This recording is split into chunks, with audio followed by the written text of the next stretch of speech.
हरियाणा में बीजेपी सरकार की तीसरे कार्यकाल का 1 साल पूरा हो गया है। सीएम नायब सिंह सैनी के नेतृत्व में 1 साल में सरकार ने क्या क्या कार्य किए, इसकी विस्तार से जानकारी जनता के समक्ष रखी गई। डबल इंजन की सरकार के 1 साल में करवाए गए विकास कार्यों को लेकर लोगों का कहना है कि नायब सिंह सैनी ने जो वादे चुनाव के समय किए थे वो लगातार पूरे कर रही हैं। मुख्यमंत्री नायब सिंह सैनी ने कहा, हरियाणा ही नहीं बल्कि पूरे देश में मोदी मॉडल चल रहा है। प्रधानमंत्री नरेंद्र मोदी के नेतृत्व में हरियाणा में लगातार महत्वपूर्ण संकल्पों को पूरा किया जा रहा है। हरियाणा निरंतर विकास के पथ पर अग्रसर है। राज्य सरकार प्रधानमंत्री नरेंद्र मोदी के सबका साथ सबका विकास के विजन व पंडित दीनदयाल उपाध्याय के अंत्योदय के दर्शन से प्रेरित होकर सामाजिक न्याय से संपूर्ण विकास की अवधारणा पर चलते हुए प्रदेश में समाज कल्याण के लिए एक नए युग का सूत्रपात किया है। मुख्यमंत्री ने कहा कि अब तक वंचित रह गई अनुसूचित जातियों को उनका अधिकार दिया है। इससे इन जातियों के लिए सरकारी नौकरियों में, पंचायत व स्थानीय निकायों के चुनावों में भागीदारी सुनिश्चित हुई है। पिछड़ा वर्ग बी को पंचायती राज और शहरी निकायों में आरक्षण, सरपंच के लिए 5% आरक्षण दिया गया। अन्य पदों के लिए उनकी जनसंख्या का 50% आरक्षण। प्रजापति समाज को आवा पजावा जमीन अधिकार पत्र। 1700 गांवों में मिट्टी के बर्तन के कारोबार को मिलेगी गति। सरकार के फैसले से अब उनके काम में कोई बाधा नहीं आएगी। सीएम नायब सिंह सैनी ने कहा कि हमने प्रजापति समाज के सम्मान को बढ़ाने का काम किया है। भाइयों बहनों, मुझे ये आप लोगों को बताते हुए कि हमने गरीब परिवारों की बेटियों की शादी पर मुख्यमंत्री विवाह शगुन योजना के तहत 71,000 रुपया हम उनको सुगन देने का काम ये हमारी सरकार कर रही है। हरियाणा को ऊर्जा के क्षेत्र में स्वावलंबी बनाने और हर व्यक्ति तक सस्ती सुलभ बिजली उपलब्ध कराने के लिए सरकार लगातार प्रयास कर रही है। अब तक 37,825 सोलर सिस्टम लगाए गए। 3 किलोवाट के सोलर सिस्टम पर 18,000 अतिरिक्त सब्सिडी। 11 साल में 1,61,837 सोलर पंप लगाए गए। 33,553 सोलर पंप पिछले 1 साल में लगाए गए।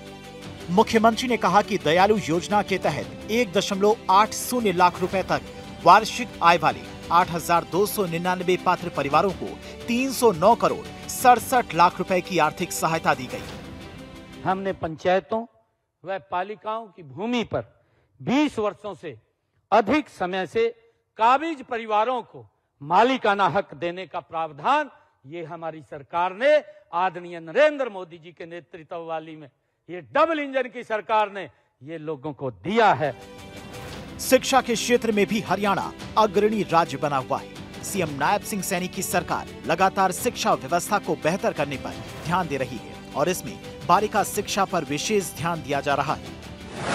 मुख्यमंत्री नायब सिंह सैनी ने कहा कि पिछले 11 साल में 80 नए राजकीय कॉलेज खुले।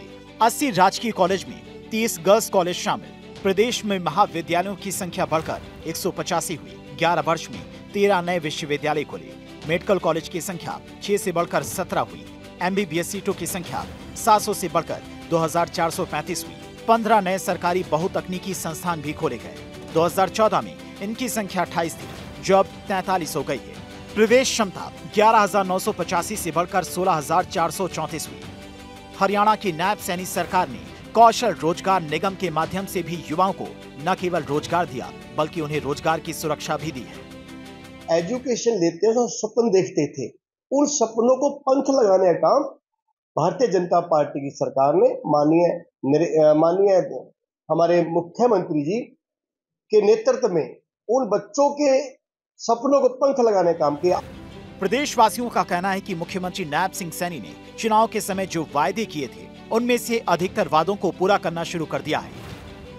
सड़कों का अच्छा निर्माण हुआ है और भ्रष्टाचार मुक्त हमारा हरियाणा हुआ है और आगे भी आने वाले समय में बीजेपी सरकार व भारतीय जनता पार्टी के हमारे माननीय मुख्यमंत्री नायब सिंह के नेतृत्व में अच्छे से अच्छे कार्य और योजनाएं आएंगी। चुनाव के समय मुख्यमंत्री नायब सिंह सैनी ने महिलाओं को हर महीने 2100 रुपए देने की जो बात कही थी, सत्ता के पहले साल में ही लाडो लक्ष्मी योजना के नाम से उसे पूरा कर दिया, जिससे साबित होता है कि हरियाणा में डबल इंजन की सरकार जो कहती है वो करके दिखाती है। हरियाणा सरकार ने लाडो योजना शुरू की है, इसके ये हमारी महिलाओं को एक वरदान साबित होने जा रही है। लाडो योजना जो 5,000 करोड़ रुपए एक महीने के अंदर हरियाणा सरकार ने इसके अंदर डाले हैं। हरियाणा में बीजेपी के तीसरे टर्म की सरकार ने पहले साल में ही चुनाव के समय किए वादों को पूरा करना शुरू कर दिया, जिससे लोगों में खासा उत्साह है। प्रदेशवासियों का कहना है कि मुख्यमंत्री नायब सिंह सैनी जिस तरीके से अपनी वायदे पूरे कर रहे हैं, उससे लगता है कि प्रदेश में पहले ऐसे मुख्यमंत्री होंगे जो चुनाव के समय संकल्प पत्र में किए गए सभी वादों को पूरा कर देंगे। चंडीगढ़ से डॉक्टर थानेश्वर शर्मा की रिपोर्ट, भारत 24।